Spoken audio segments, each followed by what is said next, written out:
All right, guys, welcome back to the Garage for another episode of Garage Talk Sports. I'm Mills, I'm Bobby. And I'm Nick. and we are back again, bringing another episode to you guys. Very excited as always. Week 2 of the NFL has come by. Some good games, some not so good games. RIP to certain teams who look terrible, but we'll dive into that as well. And then we also have MLB. The playoff picture is starting to come into a close here. We got the final push for the playoffs. And AL Rookie of the Year is not Julio Jones. Or Julio Rodriguez. Wow, yeah, you're right. Way to go, Bob. So we got the playoff picture coming into shape here, so we're going to touch up on that, some big races to look out or look at. And, but as always, we kick off with our hot spots. So I'm going to hand it over to Nick. You're going to go first this week. Okay. Just got word earlier today, Alonzo Ball's return is delayed even longer. He's going to have knee surgery to repair. I feel like they've just been continuing it. Like, before it was just a knee injury, then it turned to an ACL, and they don't know if it was ACL and MCL. Now he's doing another surgery, so 4 to 6 weeks from today. But as how long it's been delayed, it seems like it's going to get delayed more and more. You would certainly hope this is the last one. Yeah. This is an arthroscopic knee surgery, which is like, it's a really small repair they're doing. So I don't know. I don't know what the issue is now. It's probably like a really small fracture somewhere that they're fixing, most likely. I'm no doctor, though, so I could be completely off with that. Either way, this is not good news for the Bulls, because if this is like just another in what can be an even longer line of setbacks, we kind of all saw how important Lonzo Ball was to the Bulls season last year. Yeah. They fell apart without him. So this is not encouraging news. But at the same time, you really do hope that even though this isn't what you want to see, that this is the last issue regarding him and injuries.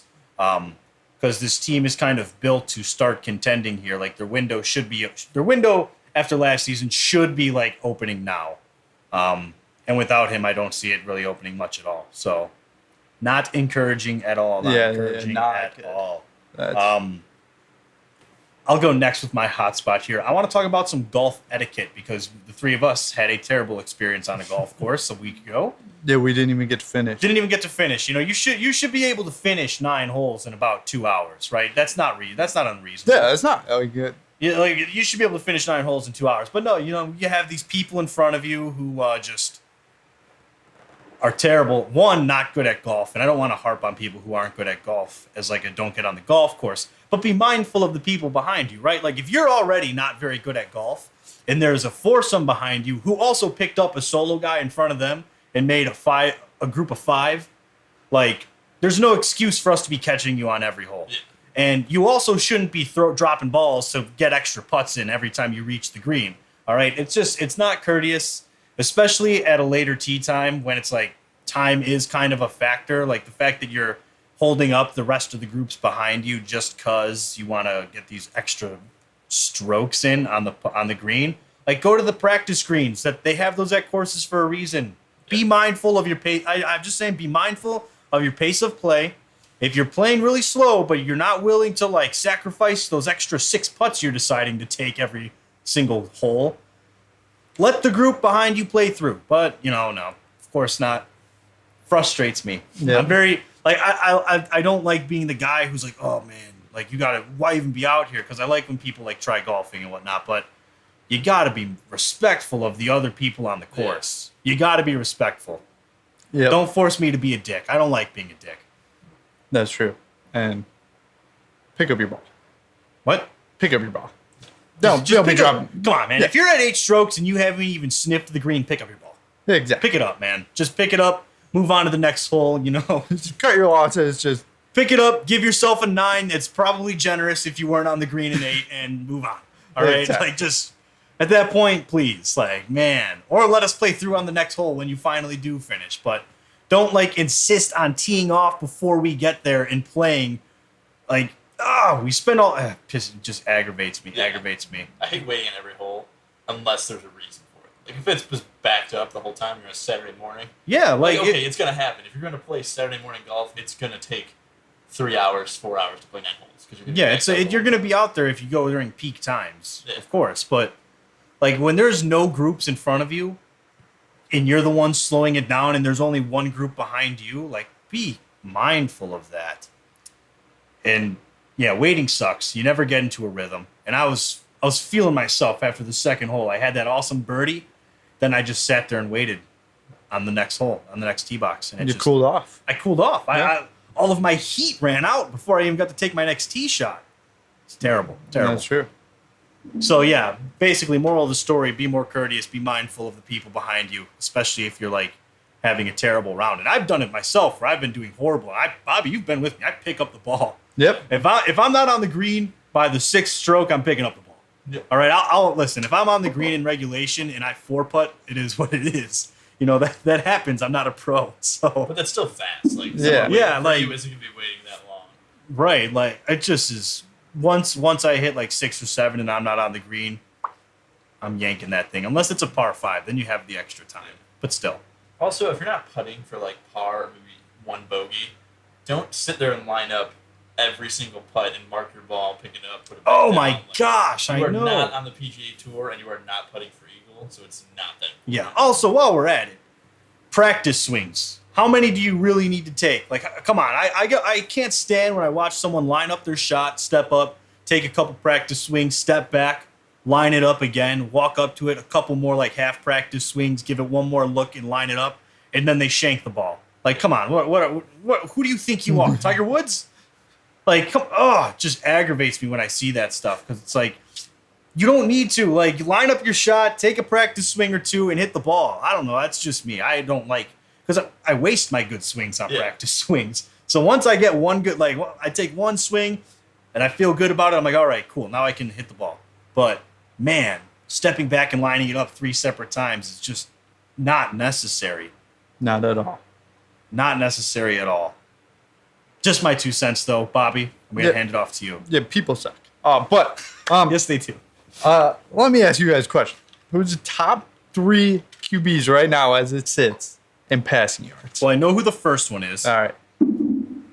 and that's Tua Tagovailoa. Yes, sir. He's number one It in is passing two. yards. Two is number one. It's gotta be Josh Allen's gotta be in the top 3. No, not A Josh Allen. 500-yard performance from Tua definitely is going to put him Yeah. up there.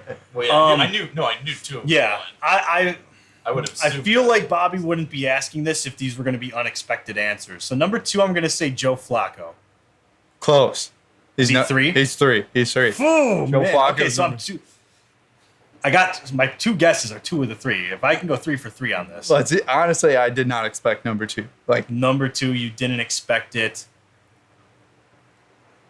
Nick, you want to give it a guess before I go? Well, you say you not expected. The only person I could think on there, and I know a couple of them aren't in there. My only thing I could think that could possibly be Geno Smith, but I don't think it's. no, not Geno Smith. I'm thinking like guys like Baker or Trevor Lawrence, like those guys don't have enough yards. So. He did move to a new team this year. Is that Marcus Mariota? No, not Mark Mariota. His team's struggling without him. His old team. Okay, stop. No more clues. No more That's clues. it, that's Whole it. team is struggling without him. Is it Russell Wilson? No, not Russ. Oh, okay. Damn. I didn't want to get. I knew it wasn't going to be him. I still. New team struggling without him. Is it Jacoby Brissett? No, not Jacoby Brissett. You're getting close. You're real close. I feel like I'm not close at all. Quarterback on a new team, and his old team is bad now. Is it Baker? No, not Baker. Yeah, I mean, I said that earlier. It's not Yeah, Baker. not Baker. He's on a new. Not, he's team. getting real close. Area vicinity. So Carolina. is it Jameis Winston? No, it's Carson Wentz. Carson Wentz with Carson the commies, Wentz. man. Here, I'll give you. Wow. Well, Carson Wentz did light it up in week 1. Yeah. So Tua is at 739. Carson Wentz 650, and Joe Flacco with 616 yards through the Wow. first 2 games. That would be Cool Joe. Resurgence here. I don't know, man. Great win against Cleveland, too, which we'll talk about. Yeah. We'll touch on a little bit later in the show. But, Yeah. man, I was really hoping I can go 3 for 3. I didn't even think Carson Wentz. And you know what? I was even thinking, I'm like, Colts. Like, I but for whatever reason, my mind went to Phillip Rivers and Jacoby Brissett. I just completely forgot that Carson Wentz was the Colts quarterback last year. Yeah. And it's he wasn't the problem. It's 2 games, bro. No, but I'm saying like with the Colts. I don't know what the problem is with the Colts. Yeah, Matt honestly, Ryan's like, I mean, okay, he had a bad game. Yeah, he this did. past week, but like. Yeah, but even, Jonathan like, Taylor's not getting going either. We'll talk about this. Yeah, later. we will, Let's we not will. get Yeah. we gotta touch on some other things before we get into the meat and potatoes here. Actually, I guess we're kind of getting into that now, but we're gonna start with the MLB. We have I think there's roughly like 18-ish games left for most teams, 18 to 20 range. Like 15, 20. Yeah, so they're Yeah. we're in the home stretch here, the last few weeks of the season. And playoff picture is kind of shaping up. The Dodgers become the first team to 100 wins with 102. Do we think they're going to reach what's the record? 115 is the best ever? 160. Was that the Mariners' record? And they lost in the second round. They lost in the second round. Do we think? I imagine the Dodgers will probably I'm sure they've got 8 more wins in them to hit the 110 mark. Yeah. I And think that- they'll hit 110. I don't think there's any chance that they hit No, that. they almost have to win out at that point, So they should reach 110. It wouldn't be shocking if they do it. But it also wouldn't be shocking if they don't at this point in the season. But the Dodgers and the Astros become the first 2 teams to clinch their division. The Mets and the Braves have both clinched a playoff spot, but they're still battling for the division title in the NL East, which is the race to watch because the Mets have a 2-game lead, if I remember correctly, 2 or 2.5. They have 95 wins, and the Braves have 93. But the half games can get kind of tricky, based on the divisional and head-to-head, whatever, yada, yada, yada. But as of now, those are the only 4 teams to have clinched a playoff spot. Wow. Which is interesting because other teams should you hear it and you're like, oh, the Yankees should be clinching. Exactly, right? yeah. But they technically haven't.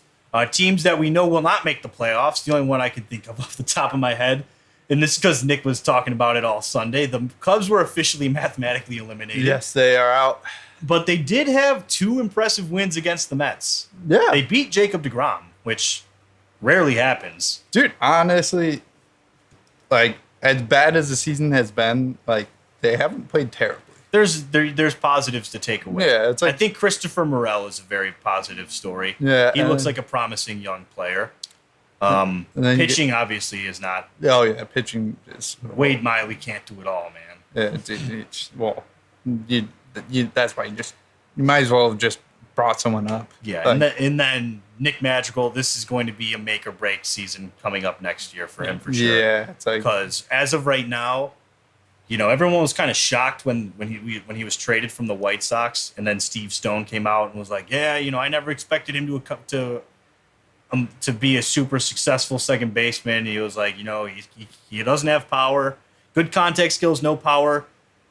His fielding and defense was not as good as he was sold as, and he doesn't have great speed for the play style he has. Yeah. And everyone's like, "What? Are you kidding me?"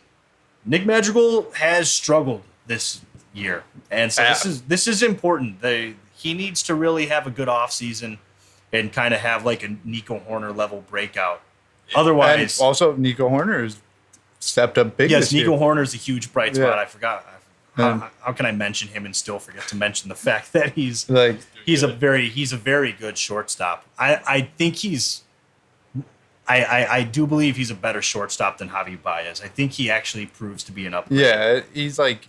Defensively, he's not as flashy, but he's very good defensively, and he's more consistent with his arm. Yeah. Like Baez was known for wild throws and swinging at anything. Now you would like more power from Nico Horner, obviously, but yeah, but... that's stuff you can work on, Yeah. But there's promise there. As for the White Sox, they lost a crucial game 1 to Cleveland. This is the final series between the two. 4-game series. In order to win the season series against Cleveland and hold and lock in the tiebreaker if it came down to a tie, they had to sweep this series. And they lost game 1 in, I can't remember, I think it was the 11th inning. 10-7 was the final score. Absolute implosion in the top of the 11th. Is it just a testament to what the White Sox year has been? Yeah. So close, yet so far away. Now they are reliant because they fall back 5 games because it works as a 2-game swing losing to a divisional opponent. Now they're 5 games back, and they have to hope that Cleveland gets cold and they get hot. They can't lose another game to Cleveland. It's pretty much out of reach if they lose another game to Cleveland. I expect them to miss the playoffs. I've kind of been expecting that for pretty much since the All-Star break, a little bit after they were hot for like 5 games after the All-Star break, and then that Houston series happened, and I was like, okay, yep, that's it for this team. What, 21-5? Oh yeah, something like that. It was brutal. Yeah. But I don't expect them to make the playoffs. If they do, God help them, they're probably going to get swept or embarrassed one way or the other. And yeah, there's not much there's really not anything positive to take away from this season for the most part. Pretty much every player has underperformed. Except for Dylan Cease. Except for Dylan Cease. That's the one bright spot. He's a bright spot. I think Andrew Vaughn is a bright spot because he had a good year for a second year. This is his first full year now. So he had a really solid year. Otherwise, like there's not a ton to take away. Your bullpen now is like the highest part of your payroll sucks. Your starting pitching outside of Dylan Cease is wildly inconsistent, with exception to Johnny Cueto. If he comes back next year, I don't know. He's also like 36 or 37, so you don't know how long that can run. But it's run for pretty much an entire season, so I guess he still has it in him. Yeah. Injuries after injury, you know. Some of your better players are Johnny Cueto and Elvis Andrews. So it's like Yeah. I mean, when your 2 biggest like acquisitions and most like impactful acquisitions were a veteran who was cut by the worst team in baseball because they didn't want to pay him his salary or his bonus. Or whatever. He was your biggest acquisition, with exception to Johnny Cueto, a 36-year-old pitcher that no one really wanted. They thought he was washed up. Which, yes, those look like great moves. It's like, oh, look at this big brain that I have here, Mr. Rick Hahn, with my big brain and decision making. But at the same time, like, you still have actually a lot of problems when you look at it. You know, you were riddled with you're too deep. You have too many first baseman players to the point where you have them playing the corner outfield. Your true corner outfielders aren't very good. AJ Pollock's solid, but he's old and he's not great. You know, he's good, not great. Eloy, who's been the hottest hitter in the MLB since August, great, cool. He's a DH. You know, he's a DH that you put in left field when you absolutely need him in the lineup in a National League park. That's pretty much it. It's all a joke, man. It's all a joke. This team's further away than we expected. But at least Tony La Russa is probably not going to manage anymore. So that's cool. Yeah, he's done. Yeah. Just a lot of disappointment for the White Sox this year. They have another game against Cleveland tonight. I expect them to lose that one as well. Season's pretty much over. It's all right, man. It's all right. You got football. But we can all root for Yeah, the I get to root for the Bears, who suck dick as well. No, root for the Mariners in the playoffs. I'll root for the Mariners in the playoffs. All they have to do is pretty much go 500 and they secure a spot. Sounds good. Please. I'm knocking on wood for those who can't see it. Yeah, it's disappointing. It is disappointing. My only hope now is that they somehow do the unthinkable and offer a blank check and salary to Aaron Judge in the offseason. That'd be sick. I'll tell you right now, if the White Sox signed Aaron Judge, I will shit in my hands and clap.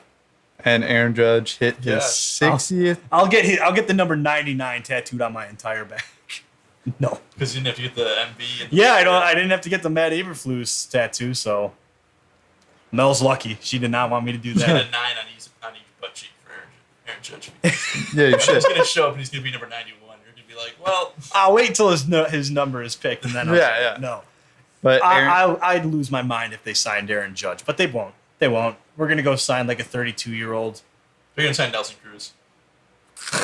Nelson Cruz. Pretty much what Aaron Judge was. And then like our 6 years ago. And then the second baseman, they're going to go get Eduardo Escobar and be like, hey, he gets hot for a month every year. Yeah. And that's pretty much going to be it. This needs to be September and not March. Yeah. yeah, So frustrating. It's okay. it's all right, man. Yeah. So frustrating. I But remember when my team used to be bad at baseball. last yeah, year, but they were supposed to be bad. Last year, they were supposed to be terrible, and they were one game away from making the playoffs. Yeah, There's sure. a difference between being bad when you're supposed to be good and being bad when you're supposed to be bad. The disappointment's that much heavier when a good team is bad. Yeah. But whatever. I've just been disappointed. I haven't seen a playoff game in a long time. I feel like Sox fans in 2020, they're like, holy shit. First time in 14 years we're going to see a playoff game. Everyone stay calm. It's happening. It's happening. Yeah, it'll be.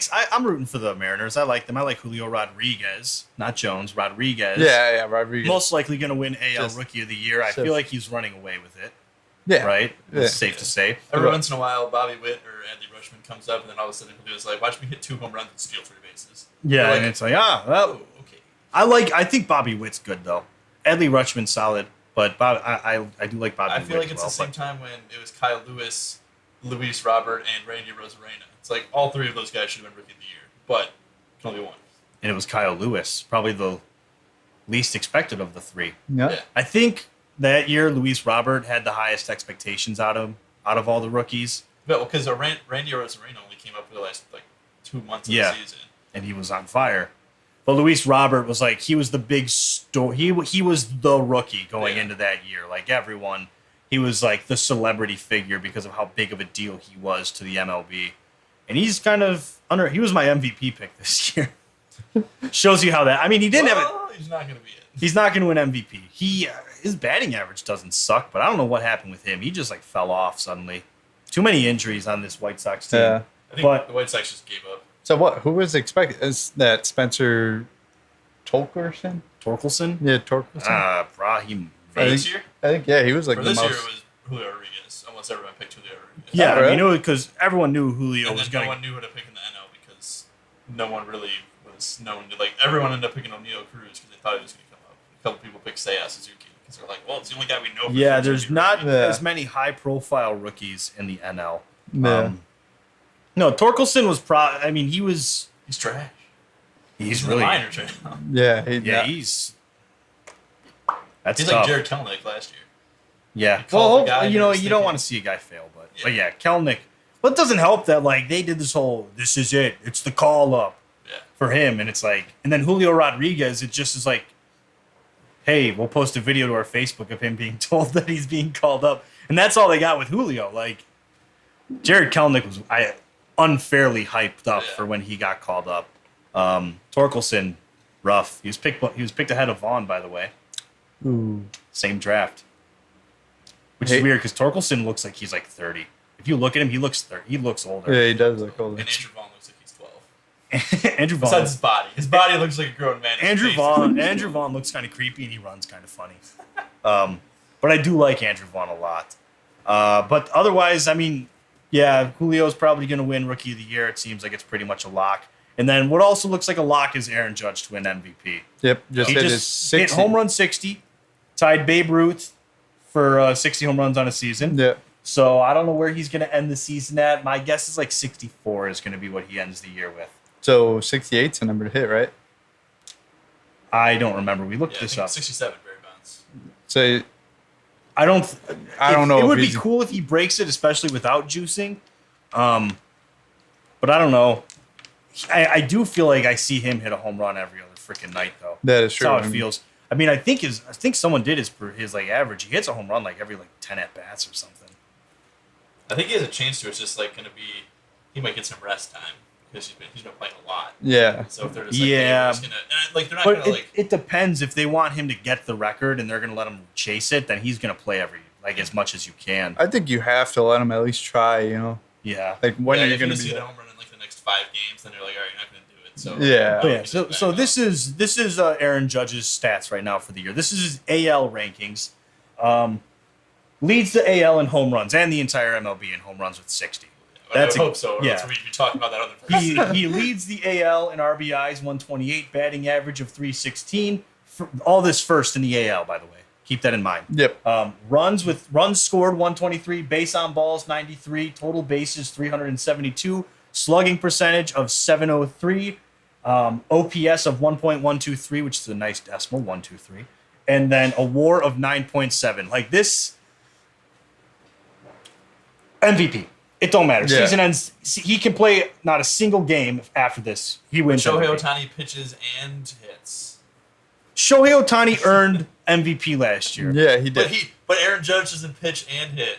Can you imagine if he did with it? Shohei Ohtani hit almost 50 though last year. Like let's not take away from Shohei. Yeah. The thing about Aaron Judge, which is so special, is not a lot of guys have this much power and batting average. You know what I mean? But this is like baseball fans are really being treated to some stars lately with Shohei Ohtani, Vlad Jr., who's having a not as good year as last year, but he's still a young star. You got obviously Aaron Judge. Julio Rodriguez is another one. There's so many young guys in the league right now that are just like really emerging, and it's pretty cool. Yeah. And even though Aaron Judge is 30, but He's hitting tanks. he's hitting nukes. Yeah. My name's Aaron, and I hit dingers. Hit 69 this year. Dude, if he... Oh, man. It would be cool to see him break the record, though. Oh, absolutely. Yeah. I'm rooting for him. I am too. You guys know me. I hate and trash on the Yankees all the time. Yeah. Especially their crap fans who are just scumbags. But Aaron Judge, I'll never talk crap about him, especially because he's not going to be a Yankee at the end of this year. So, I have no reason to anymore. Yeah. But I've never had an issue with Aaron Judge. He's like a cool guy. And hopefully he's a White Sox soon. Not going to happen, but a man can dream. You can hope. It's the only thing that'll get me through the fact that they're going to miss the playoffs this year is that he's going to be in right field for us. Honestly, I feel like he's going to go to the Dodgers. They're going to find a way. They have no need for him. Hey, they don't care. Cubs. Bobby's going to get an Aaron Judge jersey. I would 100% I'd be get an Aaron pissed. Judge jersey. Cubs, apparently there's all these rumors with Trey Turner going to the Cubs, which is interesting. I don't know why the Cubs are linked to so much when they're going to be bad for another couple of years. 2026. Or no, 2028 you said, right? 2027. So in between. What I said. But I don't know. That maybe that can change because how the season unfolded. Like they weren't. Yeah, maybe they'll be more aggressive. And I don't know. But they also don't spend. They're like the White Sox, dude. They don't. Yasmani Grandal's the biggest contract ever offered by the White Sox to a player. True. And his contract's not huge. It's like all Chicago teams. They just don't spend. Because like what the Bulls, Zach LaVine was the biggest contract they ever. Max. Yeah. It's like Yeah, it's just that's a Jerry Reinsdorf thing. There's a connection. yep. Him and the White Sox, White Sox blew it all up and saved all this money. This is what we're gonna save all this money and spend it on our payroll to contend. And you're in the top half, but with how much you pinched pennies with players for 3 years before you started to open your window, you should be like a top 10 payroll team. And you're not. And it's just a joke. You're trying to sell yourself as a contender, and you can't even you won't even try to go and get the guys that will make you and truly elevate you to a contender. I think we're seeing that right now with the Bears. The Bears open up a bunch of cap space, but if they don't do anything with it, it's like, what was the point? Why can't we just that's the spend thing. It's somewhat mediocre for the next couple of years rather than blow up the team, get a bunch of cap space to not spend it. If they don't, because when they're gonna hit over 100,000 in cap space, And I next, think we're off season 100 million. Yeah. or 100 million. Yeah, sorry, And I think 100,000 we're they're strapped. they're strapped. That might be their cap space this Well, we year. can sign a couple pylons, but that's about it. We can buy 10 footballs and a new paint striping for our practice field. That's it. But I think they're the most by over 50,000. So it's Million. oh yeah, 50 million. Why are we? That's my bad. I don't know why I said 100,000. But- Ignore me. Yeah. So it's if you don't at least try and go for something, and you you're the team with the most money by far, it's you could do whatever you want. You need to spend. Yeah. Man. You need to be aggressive. Winning teams spend the money. I don't know how else to put it. The Dodgers spend the money, right? The Yankees spend the money. Astros kind of sort of spend the money. Yeah. But they're also a lot more developmental, which is impressive in its own right. You know what I mean? But they're cheaters. So Well, doesn't yeah, matter. cheating scumbags. But they spend the money. The only team that doesn't really spend the money and is still solid is Nick. You love to point them out all the time.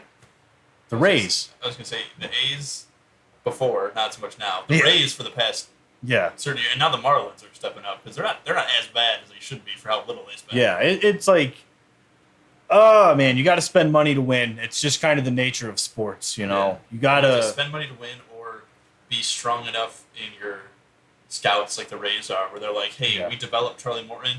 ship them off, get 2 guys who are going to come back in 3 years. We're going to just kind of wait out being middle of the road. Padres spend money. That's another one for you. Yeah. Like, it's just like you have to be aggressive. Although the Padres, Juan Soto has not been as good, like, all that much since the trade. Well, he went from a team where he had no pressure on him. So he was just going out there and playing baseball. Now it's like, well, now you're the guy. You're the guy. Like, you're supposed to make our team. We gave up World everything Series for you. contenders. Yeah, they sold the whole Yeah, farm. they gave up Luke Voigt, who was pissed. He was pissed. Poor guy. Yeah, poor guy. All because Eric Hosmer wouldn't say yes to the trade. That's funny. That sucks. Luke Voigt went from runner-up in the MVP to just like On the Nationals. on the Nationals and dogged on everywhere. brutal. But yeah, it's pretty safe to say Aaron Judge is going to lock in MVP.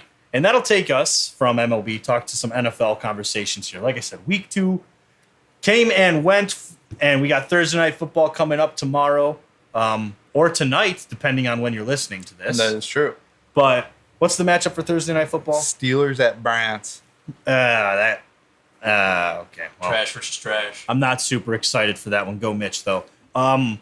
But yeah, week 2 was an interesting week. There were some really good games. We mentioned Tua earlier in the show, his 500 yard, Yep. 6 TD performance, leading a huge comeback against the Ravens, and they were in Miami for that, right? That was in Miami. Yes, they were in Miami. Tua time, man. What else can you say? Very impressive. Joe Flacco also had a nice comeback. I think they were down 2 scores inside 2 minutes against Cleveland and won. Yep, by a point. 30 to 17. They were losing. Yes, and they won by a point, 31-30. Very impressive performances there. Cardinals also had a big comeback as well. They were down like 24-6 at some point, I believe. I think it was like 20-0 at that. Yeah, it might have been 20-0. That Yeah. might have been it. So we And that watched was late in. Yeah, we watched the end of that game. Man, shout out to Kyler Murray, not Cliff Kingsbury. Just saying, Kyler Murray made a lot happen off script in that game. Yeah. And then a fumble recover. Hunter Renfrow, man, fumbled it twice. Yeah, Second one that's- taken to the crib in overtime. Yeah, can't be A doing nice little that. scoop and score. That's tough. But those are good games. And then primetime games, not so much. Thursday Night Football was solid. That was a good matchup. Justin Herbert with a very tough effort against Kansas City in Kansas City.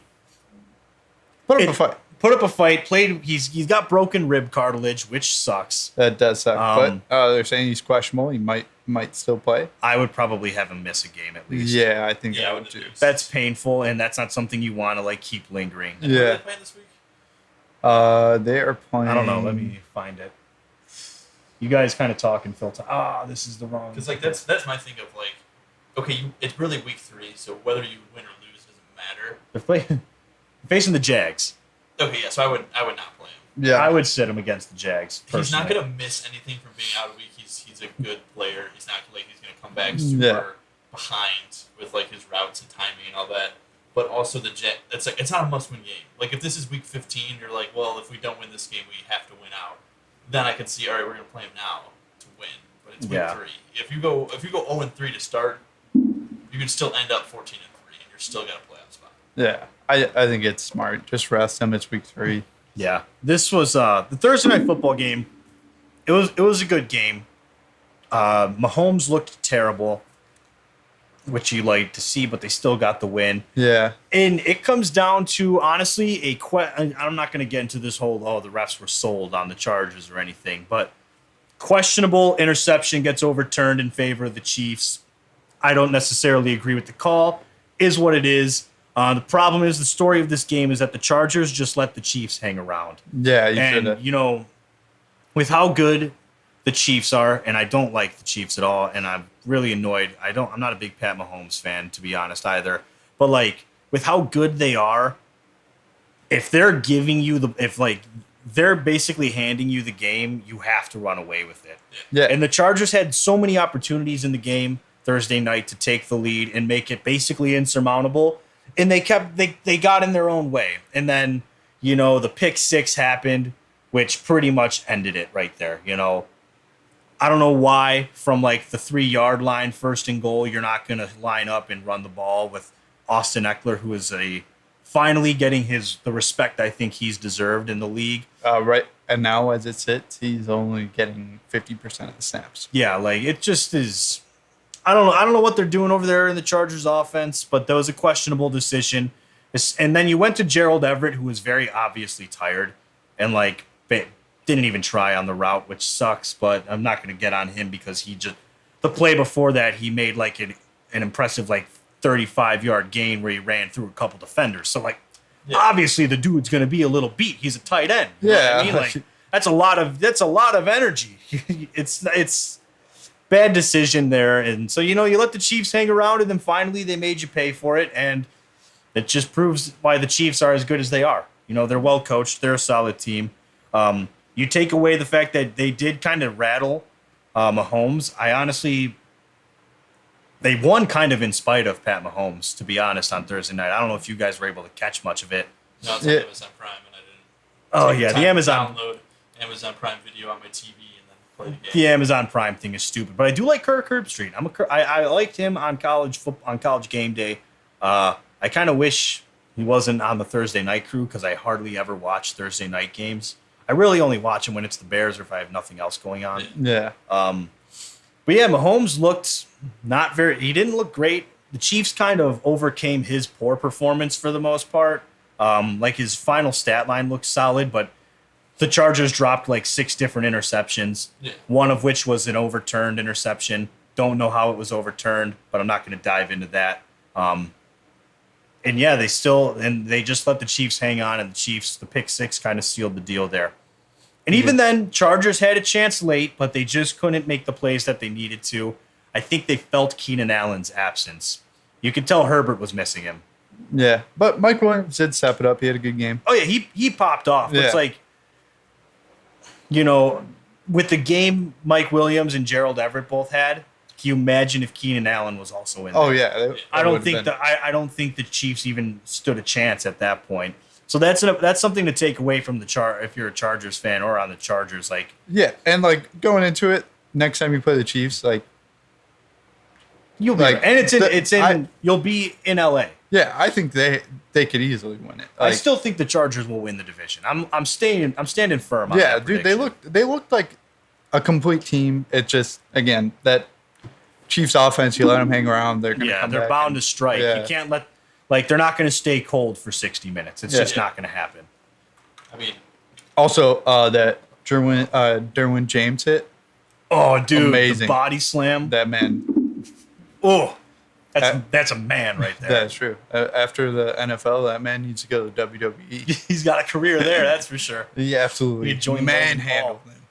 Yeah, it was pretty cool. It was. Usually, you don't see that in the NFL anymore. Yeah, I'm surprised they didn't throw a flag. If I'm being entirely honest, I thought it was. I watched Leonard Floyd body slam, what's his face, Danny Amendola in Miami and get flagged for it. So I didn't. I'm surprised they didn't, but whatever. I think Travis Kelce was just embarrassed that a safety did that to him. He got hoed by Derwin James. Like that's talk about. I'm more of a man than you. That was an insulting hit. Oh yeah, what that it was. But yeah, Nick, I'm sorry, you were gonna say something. No, I was saying that's the only primetime game that I didn't watch and that I should have watched because the rest of them were just boring, and I fell asleep on Monday night watching football, which normally doesn't happen because normally it's this was a bad week in terms of the primetime lineup. Oh, I feel a sneeze coming, by the way, so bear with. If it happens, it happens. Sunday night game, Bears Packers 27-10, which was actually what's it called? That was the lowest margin of victory for the primetime games outside of Thursday night. I think so, yeah. Because the oh no, it was 24-7. So I guess it's also 17. But yeah, the but Bill. still, it was only 7. Yeah, double digit Yeah. points makes it better. Should have been 7 points. Yes. I agree with that. Yeah, I thought Justin Fields crossed the goal line, but whatever. That's not the point. It's The point is it's Packers. the point is, Kyle Brandt touched on it. For those of you who watch Good Morning Football or probably may have seen it on Twitter or whatever, let's just keep Bears Packers out of the primetime lineups, please. I agree. It's like one, I don't like at all when the Bears are on primetime because on Sundays, like I just want to watch Bears football. And I hate having to wait until 7:15 to watch them, especially when they're bad. Yeah. Like, let me watch them be bad at noon. So, like, when the game's over, I can still have the rest of my evening to watch the other games. But, like, come on, man. Aaron Rodgers is 23-5 against the Bears. His average margin of victory against the Bears is 15 points. Yeah. This isn't a rivalry. It's not. I don't know what to tell you. Like, it's a Yeah. rivalry, but it's not a competitive one. No, it's a rivalry, but you don't have to just comment like on don't make it a Sunday Night Football game just because it's the oldest rivalry. Right. Like it's not a good football game is what it is. Like, yes, it's a rivalry. I hate the Packers. I hate Aaron Rodgers. Packers fans hate the Bears. They hate, all 26 quarterbacks that have started for the Bears since Aaron Rodgers became the QB there. They don't like each other, obviously, but it's like it's not a competitive rivalry, and stop putting it on prime time, all right? I'm still not going to like the Packers whether they play at noon or 7:20, and I'm still going to watch the game. Yes, like it's not going to for Packers fans and Bears fans. It's not going to change anything, and no one outside of the Midwest wants to see these two teams play on Sunday night. yeah, they want to watch good football. Yeah. And it looked like it was going to be a good game from the first drive. Bears went down the field easy, scored a touchdown. Defense held up against Green Bay early, but offense couldn't do anything. I mean, you think about it, it was 10-7 for a while in that game. Yeah, it was. But the Bears ran, they had 3 drives and ran a total of 10 plays. Yeah, and then your defense gets tired. And then by that time, your defense is done. Like Rodgers just pick apart. He's too good. Yeah, Rodgers will pick you apart, but even then, he didn't even have to. Yeah, it was a run game. They were so gassed they couldn't stop the run anymore, and that it just not a good Sunday Night Football game. A lot of stuff still to address for the Bears. I will be honest with you both. I'm not exactly encouraged with passing development from Justin Fields right now. Yeah. Part of it is because of how little you've seen. He's thrown. He threw 11 passes on, Sunday night, which is just terrible. Yeah. And I think he only had 2 incompletions, if I remember correctly, but one of them was an interception. He's attempted 28 total passes through 2 weeks. Somehow, in the monsoon last week, or 2 weeks ago, he attempted more passes than he did against Green Bay. Doesn't make any sense. And I get the run game was looking really good for the Bears, which is a positive takeaway that David Montgomery pretty much ran all over the Packers defense, which is good. But, he didn't even try to use that to open up the pass game. Yeah, he just kept no running. play actions really at all. And I just, oh my gosh, 11 pass attempts is bad, especially when you go down and you need to score fast. Exactly. Like, what are we doing? This team, I stand by what I said that they were the better team against the 49ers because they were the better team against the 49ers. But they're still just a bad team. Yeah, they're not good. Yeah. And it's hard to judge, Fields or really the offense. It's only been 2 games. But, for Fields, you have to listen to Matt Nagy's playbook, and now you got the new playbook that's coming in. But it's just, him making, when he threw that pick, he didn't need to. That was a terrible pass. It was a doesn't matter bad throw. It was whose playbook bad. it is. You rolled out. You had space to run if you wanted to, but you decided to throw a ball that you really should not have thrown. And that's another thing about him is I like quarterbacks that aren't run first when they leave the pocket. Don't get me wrong. But it's he is almost trying to force himself to not run when he can. Yeah. And there's a time and a place for it. Like when he had that illegal forward pass on 3rd down. He had the first down's in sight. He's going to get the first down with his legs, and he just pulled up and threw it because he kind of lost his awareness on the field a little bit, which happens. You're a young guy playing on Sunday night against your team's biggest rival. Yeah. Right? That stuff happens, but it's I don't know what's going on where he's almost trying to force himself to not run when he can. I blame that for Nagy. I blame that on the Nagy. Yeah, offense I because agree with you. Trubisky turned from a scramble, Dual threat quarterback. Kind of improviser quarterback to strictly passing. Yeah. It didn't work. And now, just Fields, you can see he wanted to run, but he was like, "Oh no, I have to pass. I'm a pass. Yeah, I don't know. I do agree with what you're saying there because yes, Nagy was super against his quarterbacks using their legs to run the ball. And I like I like that it seems like the Bears offense isn't afraid of that. They're doing read options where they're actually letting Justin keep the ball. I can't tell you how many times I am still convinced to this day that when the Bears ran the read option with Trubisky and Nagy was the coach, that Trubisky was not allowed to keep the ball. It certainly feels that way because it's like it was the same deal. Like you just saw him suddenly stop running, like, and the coaching comes in there, and I just think something has gotten it in Justin's head that like he has to establish himself as a passer all the time. Like you should always yes, you should be looking to throw the ball, but like you should also feel comfortable just making the decision, I'm going to keep it and run. Yeah. And it seems almost like he's not comfortable making that decision. Yeah. I don't know. Maybe he's just trying to look for the big play all the time, and usually it comes from a throw, but I don't know. It's just frustrating, and I'm not going to blame too much on him. He's learning his second, like Nick said, learning his second offense in 2 years. Yeah. It's essentially another rookie year for him because really, how much did he learn under offensive guru Matt Nagy? You know what I mean? Yeah, not much. So that game, I mean, all in all, it's what we expected out of them. Yeah. We expected a loss. I expected a loss. But we all thought they would cover the 9.5 point spread. But after watching them play Minnesota and not do anything, I expected them not to cover. But then watching Minnesota play Philadelphia, like Jalen Hurts, man. Jalen Hurts, if you just compare the two defensive performances from Aaron Rodgers and Jalen Hurts, I know Jalen Hurts has A.J. Brown and Dallas Goedert, but really he has no run game, no established run game. Yeah. As opposed to what do you mean? He is the run game. No, well, yeah. And that was 24-7, and I think it could have been worse. I think Jalen Hurts could have just kept cutting up. He looks really good. He really does. And I like Jalen Hurts a lot, so I'm really happy to see him doing well. Man, the Vikings looked. Kirk Cousins once again on Monday Night Football lays an egg. That's kind of the story of his career. I think he's like three picks. I know 3 picks. Man, that was brutal. For me, like looking at that, talk about like why is Dalvin Cook a non-factor?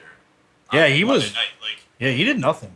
Dude, he's done nothing in the 2 games that they played. Like one who else hasn't done much? Jonathan Taylor. Hasn't really, no. Yeah, he's got like 100 combined rushing yards between 2 games. So like that's my thing is like, okay, Vikings win week 1. Dalvin Cook really touched the ball, and I commented on it before they played last week. I was like, that's weird that he's not a factor. He should be the main guy. Like I know Justin Jefferson's amazing. I know your offense is good, but Dalvin Cook is a stud. When you go up against a team like the Eagles' defense isn't as great as they were when they won, Super Bowl and all that, but they made the Vikings look terrible. Yeah, they did. Yeah, they really did. I mean, they eliminated the Dalvin Cook factor in that game. They couldn't get Dalvin Cook going at all. Yeah. They were up 24-0. Like, and the defense made Kirk Cousins look terrible. Yeah, really. It's well documented that I like Kirk Cousins. He looked awful. Like it was. I think you look at it the same way as especially now in Tom Brady's career, you can't go down 24-0 and expect Tom Brady to just ball out and come back. He's probably going to throw multiple picks and have a terrible game. But when you're down 24-0's tough because you're pretty much as one-dimensional as it gets. Defenders are going to sit on pass. Yeah. Like it's obviously not an ideal situation. If you're not Lamar, Josh Allen, Mahomes last year with Tyreek Hill, I think it'll be weird this year if he goes down big, or Justin Herbert. Right now in the NFL, I don't see you coming back from maybe even Kyler Murray just because he can run and pass. But it's just when you go down by that much, it's tough to expect it's tough to bring it back. A game managing quarterback who definitely doesn't hurt you to be like, oh hey, you're going to throw 100% of the time because we don't have time to run the ball. It's a tough spot, and Kirk Cousins' first interception. To be fair to him, bad route ran by Justin Jefferson. Just got to defend him. Got to defend him a little bit. Troy Aikman pointed it out. Just a bad miscommunication. Is what it is. But yeah, that was a boring game. And then the Bills game, Bills Titans was also a boring game. Yeah, Bills, man, 41-7. Bills. I'm telling you, Bills best team in the NFL right now. I think so. Like easily, but I think they're getting a little too much credit for the Titans. I think the Titans are not very good because the book's out on them. Just cover Derrick Henry and you're good. No, No, it's true. It Last is. year It they had really A.J. is. Brown, so it's like, okay, we can't full commit to the run because they'll just throw it to A.J. Brown on the top of us Yeah. and beat us. Now, they don't have Corey Davis because he's gone too. Well, they have Robert Woods, but Yeah, Bobby Treese is in. But yeah. A.J. Brown. I know. Well, No. I wouldn't give him. He's a good receiver, but it just seems like, dude, like the offensive line just not playing good, and then Taylor Lewan going out and just God. Yeah, Derrick Henry can't get going at all, and it doesn't hurt or it doesn't help when you have. You traded your biggest piece that kept defenses honest, which was A.J. Brown, like you mentioned, Nick. Because if you couldn't get the running game going, you still have to respect it because it's Derrick Henry. As a defense, you have to respect that. But now, you have A.J. Brown who can beat just about any DB out there. Yeah. And Tannehill had the connection with them. Like, they just linked up really well. And so you got rid of your biggest factor on offense, that second to Derrick Henry. And now you're a non-factor at the wide receiver position. Because last year your backup was Julio. Your number 2 was Julio Jones, who isn't the Julio Jones that he was in Atlanta, obviously. But, like, still was a good receiver that defenses had to respect. Yeah. And now, so you went from those two guys to unproven guys in a rookie first-round pick. Yeah. It's not a good look. And then those guys on the Titans. Well, now Von Miller has to spy more in coverage because you can't just full commit to the run because he's going to expect A.J. Brown to get free a couple times. And you got Tre'Davious White, you got Michael Hyde. Like, there's so many guys in the Bills defense. It's like, you should expect them to win, but then when you really look at it, it's like the Bills defense, how good they are. All you have to do is stop Derrick Henry and we're going to win this game. Pretty much. All right, and then Josh Allen will just keep you guys off the field. You'll be fully rested by the time they come out again. Unbelievable, man. Yeah. It was. It's not fun. Yeah. But it's tough because I feel like I like watching the Bills. Like, even when they win 41-7, I still enjoy watching them just because they're that good.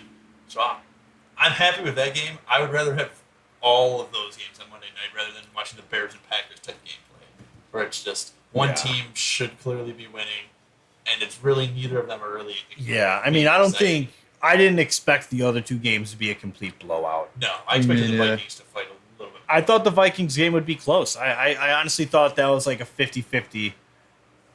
You know, I'm not shocked the Eagles won. I'm shocked they won by so much. Yeah. Just like I wouldn't have been shocked if the Vikings won. Yeah, 1.5 point favorite. Yeah, I mean, it's basically like Vegas is like, oh, we got to pick someone. Yeah. Like, So like we have to give a number that someone can bet on. If they could, they'd put 0.5, but you can't do that. it's true.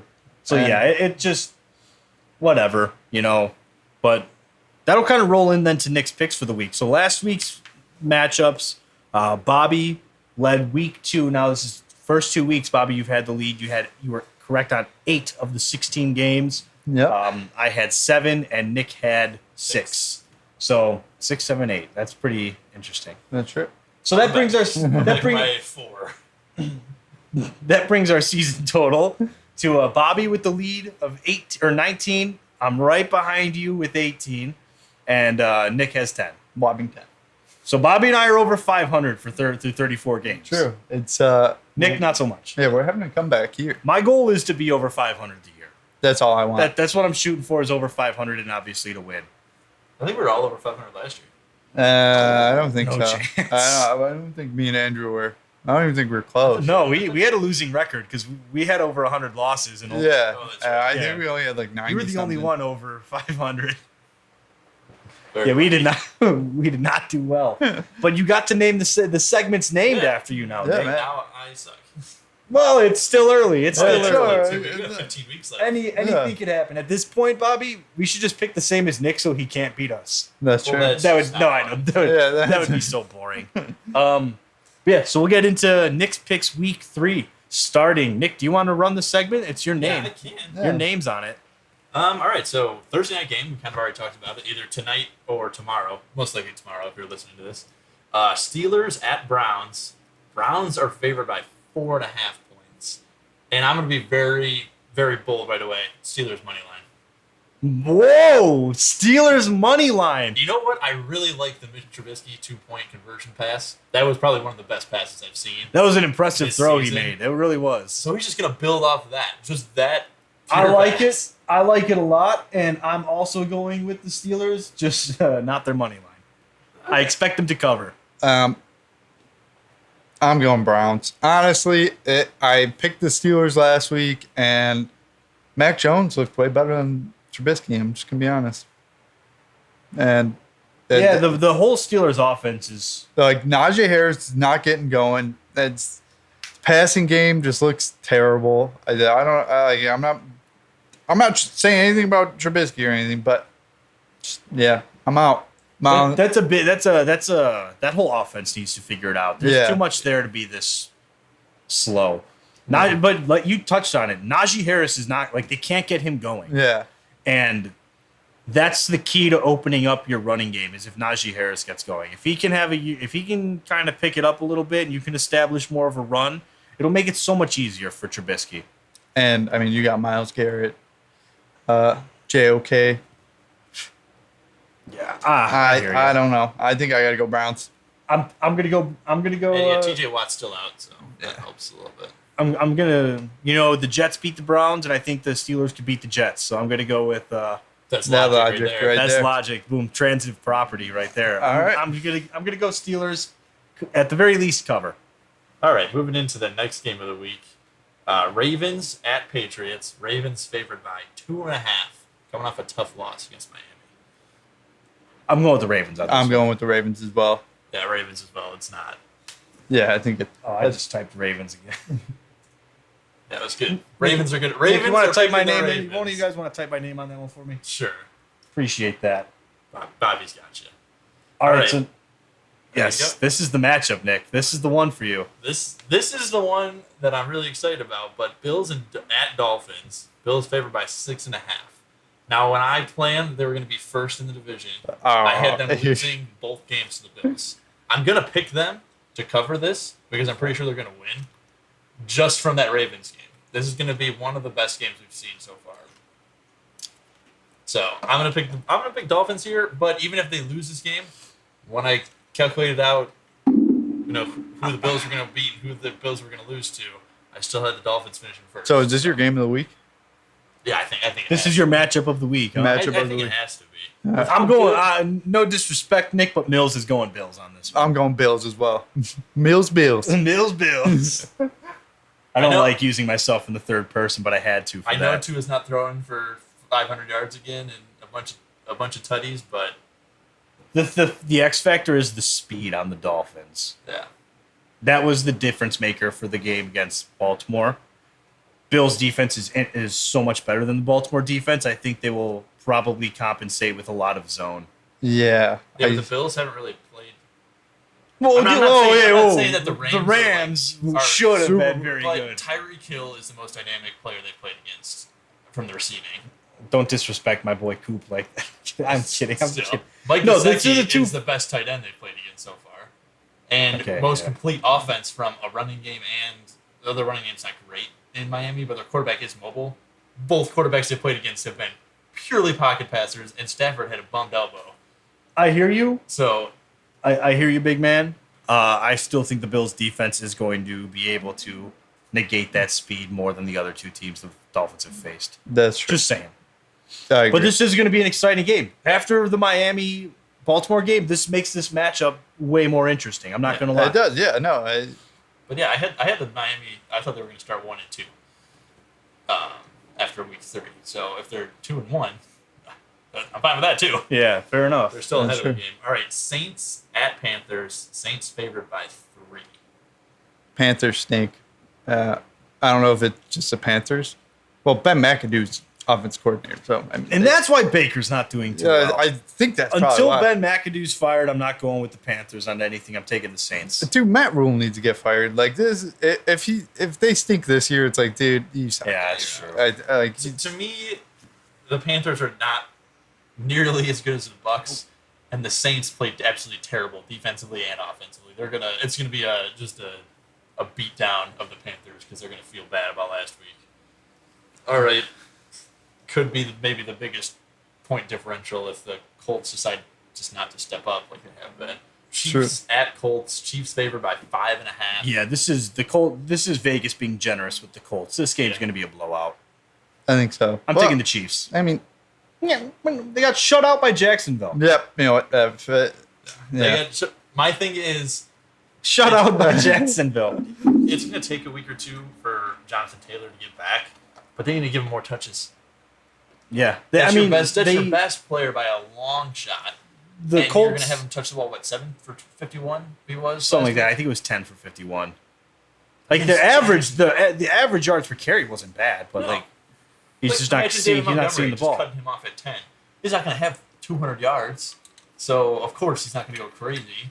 But Yeah. And by the way, after this game, the Colts moved to I think 0-6 in the last 6 years in Jacksonville. it's tough to play That in Florida, man. is Yeah, Florida's a tough state. it's a tough state, man. Duval. All right, we're moving on to NFC North matchup. Lions at Vikings. Vikings favored by 5.5. I'm going to take Lions money line. Wow. Lions. I was going to go. Lions are picking the Lions again over there, Mister. I keep typing their team names again. I'm gonna take the Lions to cover. I don't know if they'll win or not, but I do think 5.5 they can cover. Coming off of a big win against Washington, something that will build momentum for them. Vikings have been kind of after week 1. I mean, I don't know what happened to them in week 2, but I like Amon-Ra St. Brown had a really nice game as well. I think the Jared Goff to Amon-Ra connection is getting there, so I really like what they're. I like them to cover. Amon-Ra, T.J. Hockenson, DeAndre Swift. Like that's a solid. Yeah. I'm gonna try to play. What I think is Vikings are gonna be a very good division team this year and a terrible team outside the division. So they played really well against the Packers. They're used to playing them. I think they're gonna play really well against the Lions. So I'm gonna pick the Lions or Vikings to cover this one. All right, moving on. Eagles at the Commies. Eagles favored by 6.5. I'm going Eagles. I'm picking the Eagles. Commanders looked really bad last week. Yeah. Even though they mounted a slight comeback, they also got to do it against a lot of prevent defense, which lends itself to like being able to move the ball when you do prevent. Granted, they made it close. I just think the Eagles kind of asserted themselves yesterday or 2 days ago, Monday night, and I'm going to take them to win. And I think they're going to win by more than 6.5. I'm going to take I was going to say 6 at first. I was like, Commies to cover. Interesting. Wow. I'm going to take them cover. Well, you type that in yourself there, buddy.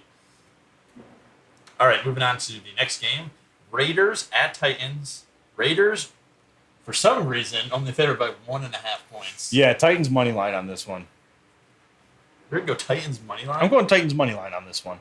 Even though they just got wrecked by the Bills? Yeah, well, the Bills ain't the Raiders, man. And the Raiders choked away such a healthy lead against They really did. what's it called? The Cardinals? The Cardinals. I do think the Titans in Tennessee can win this game. I really do. I'm going to pick the Raiders just because what I've always said is if it's under 3, I'm picking the team that I think is going to win. Fair enough. That's what I'm doing. I'm picking the team I think is going to win. I'm on Raiders. Fair enough. Go with them, Bobby. Yeah. They did you no favors last week. They didn't. But I'm going to still ride them out with them. I'm moving one more just week. Pick whenever I pick, so can't lose to me. No, I see what you're doing, I and picked the it's- Commies. And it's not one And the game, Lions. 1 game. All right, moving into the game that we care the most about. Texans at Bears. Bears favored by 2.5. I think this might be the only game that the Bears are favored this year. This is probably the only game they're favored in. Unless the Lions absolutely implode. Well, they this also will be it. play the Commanders. That's another one that they could be favored. No, in. I think favored in that one. No chance. I'm taking the Bears in this one, though. This is going to be one of those games where they just do well. I mean, Houston covered. They did. I think what? But they had to cover a 9.5 point spread, not 2.5. Yeah, but they looked pretty good against the Broncos, who, no disrespect to the Bears, are a hell of a lot better. I hear you, and you know what? I'm still taking the Bears to win by at least 3. I am not picking with my heart this season. Texans. All right, I'm going to go Bears. I'm rooting for the Bears. I'm going Bears. Attaboy. I Bear am down. not going to be one of those people in fantasy or this I'm still rooting for the Bears to win. Same thing with I'm not rooting if I. No, I think the honestly, if the spread was bigger than this, I would take the Texans to cover at the very least. But 2.5, I see it being like a field goal difference game, like a 20, like 24 to 20, 24-21, 17-14. I don't know. I'm gonna go 17-14, the lowest scoring. I don't expect this. 3-2. One field goal for Cairo Santos and a safety, and that's it. I don't expect this to be a particularly exciting game, but I do. This needs to be a game where Justin Fields really takes his next step as a passer, and I think we're going to see more throwing, like a lot more passing this week. I hope I so. would hope. Because Matt Eberflus said that the passing offense is a concern right now, Yeah. and it's like I get you want to protect a guy, but at the same time you have to let him make his mistakes, and you have to let him actually get the reps and the in-game experience of passing the ball. Yeah. Is this going to be Lovey's first time back in Soldier Field Yes. since he left? Yes, because the last time every time he faced the Bears in Tampa was in Tampa. Okay, that's what I thought. So, Lovey back. If I remember correctly, yeah. Lovey's going to be fired up. Yeah, they're going to beat us 40. Dude, honestly, he might just. Brian Urlacher's going to come out of retirement and Lance Briggs for the Texans, and they're going to beat the Bears. And it's going to be embarrassing because both of those guys are old. Brian Urlacher has hair now, so He won't want to put his helmet on. very. Yeah. All right, Bengals at Jets. Bengals favored by 5.5. Jets. Really going Jets? I'm going Jets. I am in the same boat as I was last week, and I was wrong last week. But I think if Zach Wilson plays, I'd pick Jets. But since he's not, Oh, but Joe Flacco's third in the lead in league in passing. okay. Got a point there. I'm on Jets. Bengals have been just a disappointment these last 2 weeks. Bengals offensive line is terrible. But it's the Jets defense. This Bengals offensive line makes any defense look good. But I don't think the Browns' offense is that good, and they still put up 30 points. I know they lost 31-30, but that was 100% of the Browns' defense. That was not on the Browns' offense, the Browns' offense. I like the Jets to cover in this one. Yeah, but Nick Chubb just absolutely Chubb ran Curry all runs. over that Jets defense. So I'm going to just go. I don't think Joe Mix is going to do that because the offensive line is garbage. And I haven't seen it from Joe Burrow. Joe Burrow. Well, I mean, you really can't because he's on a Oh, yeah, dude, he's getting hit. Wait, Like, I think they're on pace for 117 sacks to be given up to Joe Burrow. how do you Something like improve that. your offensive line and then Yeah, how do You you could- how do you make all these acquisitions on O-line and get worse? I don't know. yeah, But I feel bad for Joe Burrow. I'm taking the Jets on this one. I am too. I feel I think they'll confident. cover. Oh, well, let's have to wait and see. If All right, Joe Flacco screws us, then Jags at Chargers. Chargers favored by 7. Chargers. Chargers. I think the Chargers defense is just so good on its own that they can pretty much negate anything Jacksonville tries to do. Well, I'm just And then your boy Chase Daniel just needs to score a touchdown somehow, and that could be a rushing touchdown for all we know. I see this game being a blowout. Chase Daniel is on the best team he's ever played on. So if he even ends up being the starter this week, he's gonna ball out at least 5 tutties. probably a couple rushing No. touchdowns. Oh yeah, I think he breaks the single game passing touchdown record with 8. That's a little much. Yeah, it is. Gonna take That's him how you're out. sounding though. They're going to take him out in the third quarter because they're going to be up by but so much. if you told me last week that Tua would throw for almost 500 yards and 6 touchdowns, I wouldn't believe a word you said. Oh, that's more plausible than Would Chase have Daniel I would have throwing thought you were a for 80s. madman. That's true. All right, moving on. Falcons at Seahawks. Seahawks favored by 1.5. This is the Falcons' chance to get in the win column. 2 tough losses, because they covered against. They made it close. Yeah, they covered against against the the Rams, Rams.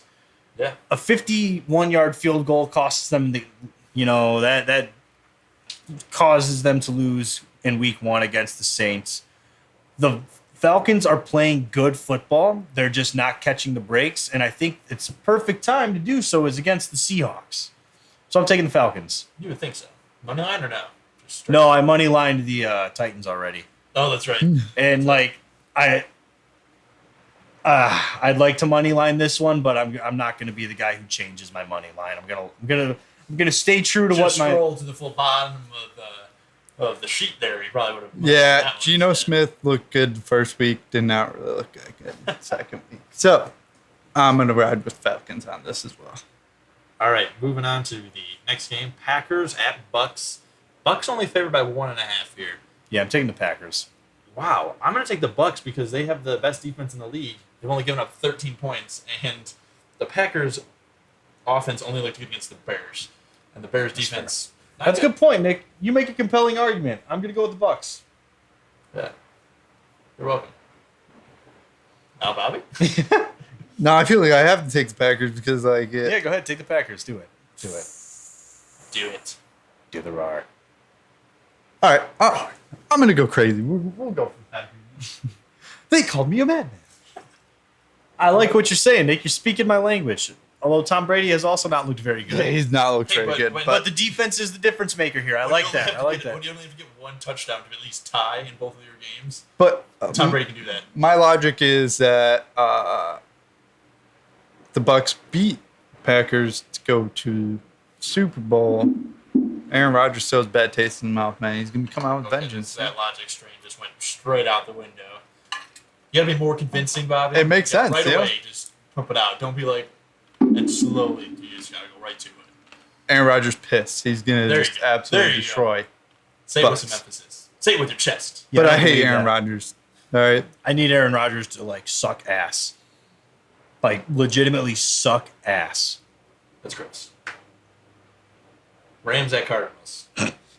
Rams favored by 3.5. I don't know who to go with on this one. I'm not going to lie to you. I'm gonna take the Rams. The Rams have not impressed me at all. And that's why I'm taking them. Because I think Sean McVay is pissed. Yeah, he's pissed for sure. So I'm going to go Rams as well then. He's a whirling dervish. If you don't get that reference, I feel bad.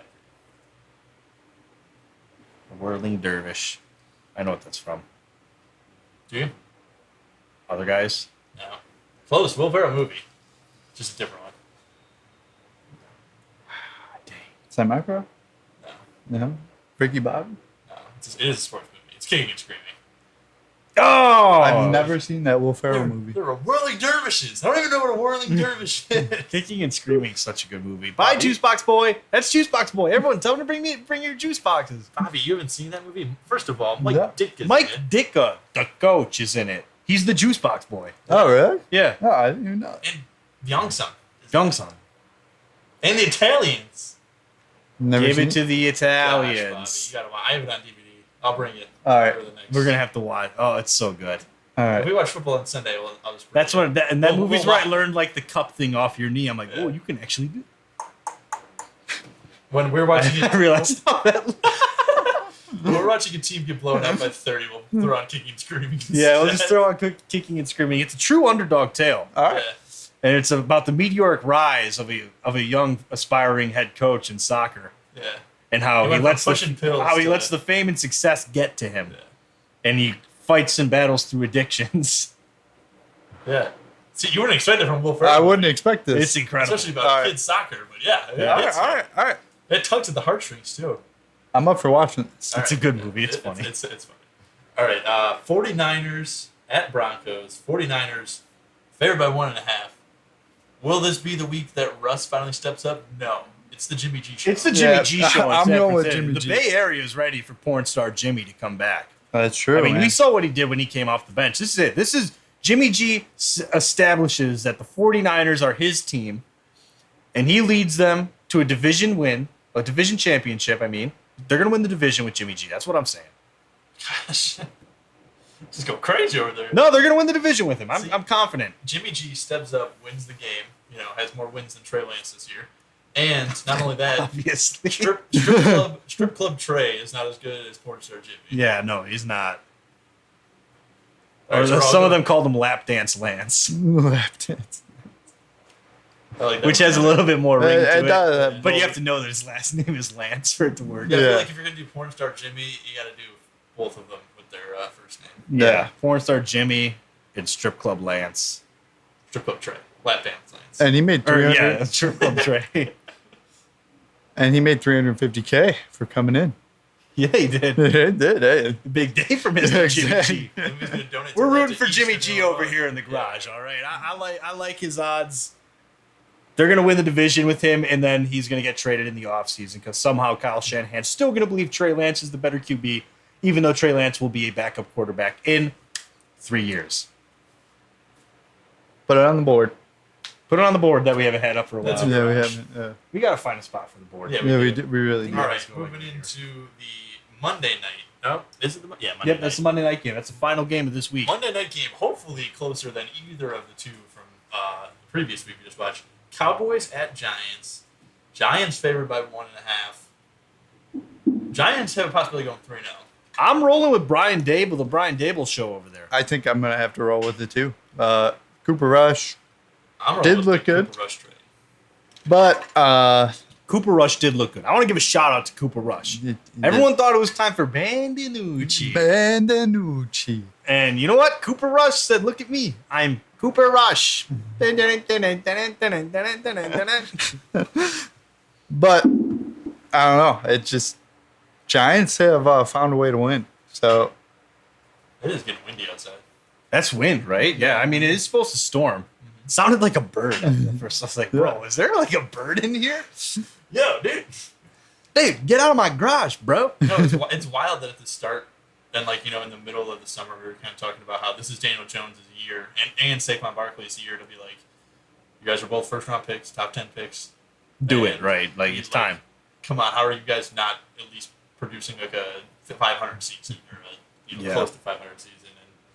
And maybe they just needed a competent head coach, and Brian Dable's finally the one. Yeah, I mean, that could be it. I know I've been very critical of Daniel Jones, but I've also said, we've all said, like, this needs to be his year.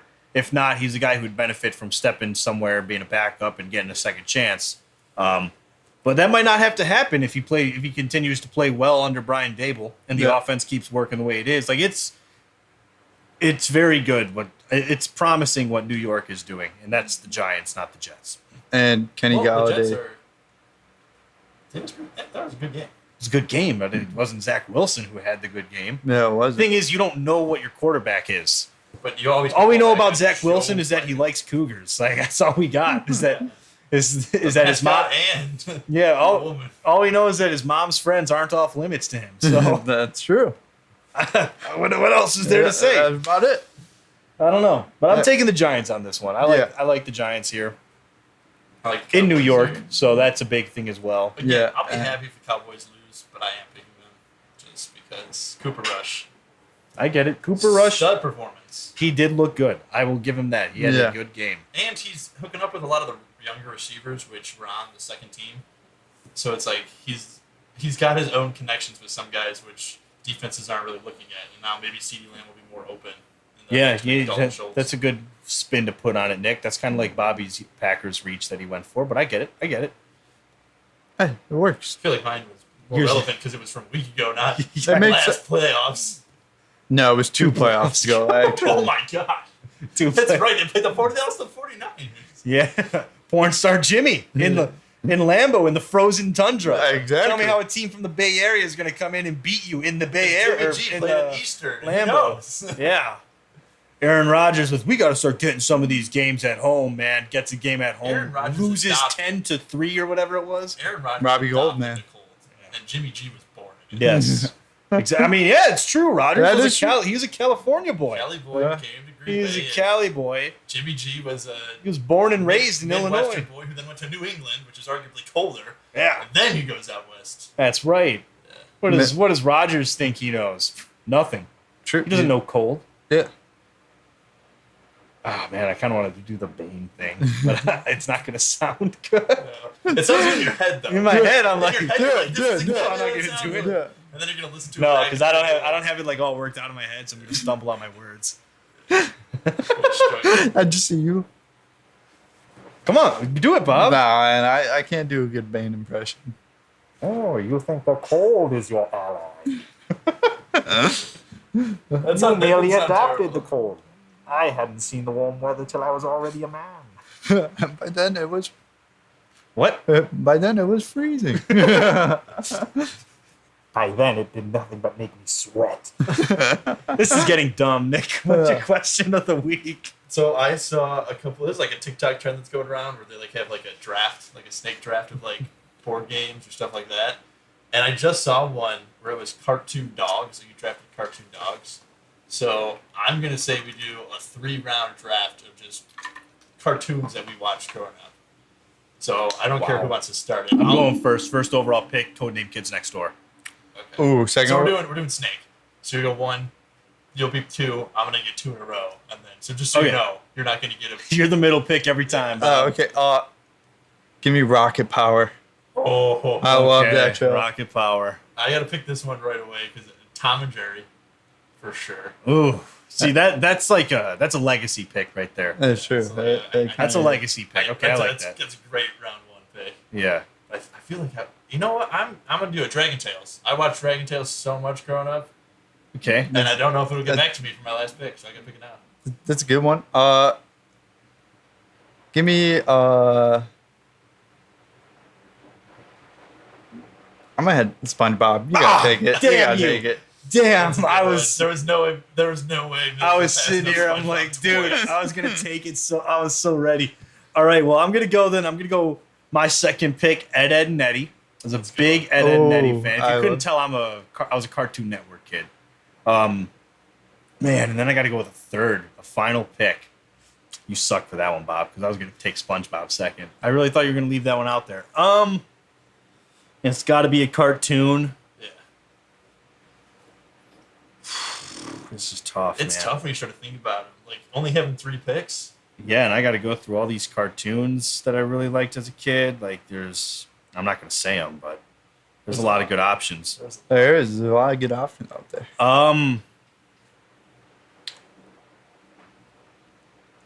I think I am going to go with Danny Phantom. Ooh, I really liked Danny Phantom. Danny Phantom was good. Danny Phantom was good. Um, Number 3 is difficult, man. I'm torn between 2 right Me now. too. I'm hoping you take one of them so I don't have to. Honestly, give me Jimmy Neutron. I love that show. I couldn't stand. I love Jimmy See, Neutron. you didn't take either one of them. Are you going to finish that croissant? I think I'm gonna go Fairly Odd Parents. That was my. I two. was stuck between that one and Danny Phantom. I was stuck between. Have you guys ever seen Cyber Chase on PBS? No. No. Oh yes, I have. I was like, that's a good one too, but Fairly Odd Parents. is No, so good. Fairly Odd Parents is a better pick. Yeah, I but think. I personally just like Jimmy Neutron better. So Give us your best Carl Weezer impression. no, I'm not. No. Come on. I did my Bane thing. You're doing Carl Weezer. This is Neutron. I can't even Yes, you do can. it. I can't do it. You have to try, Bob. That's so quiet. Just say the. Are you going to finish that croissant?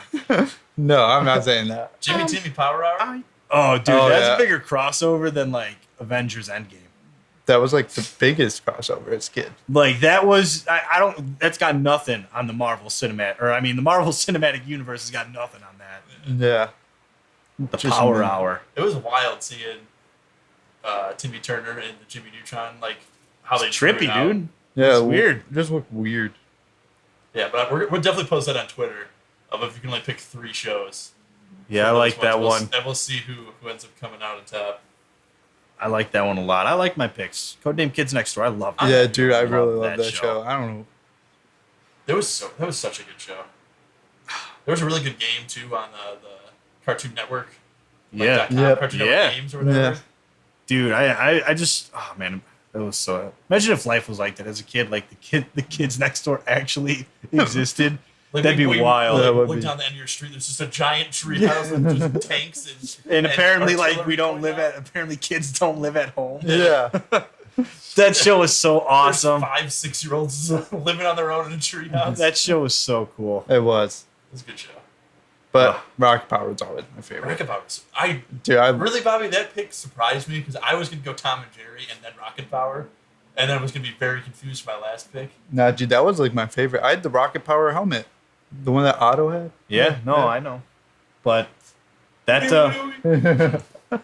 I think that'll wrap it up this week, though. So as always, guys, thank you for tuning in and listening.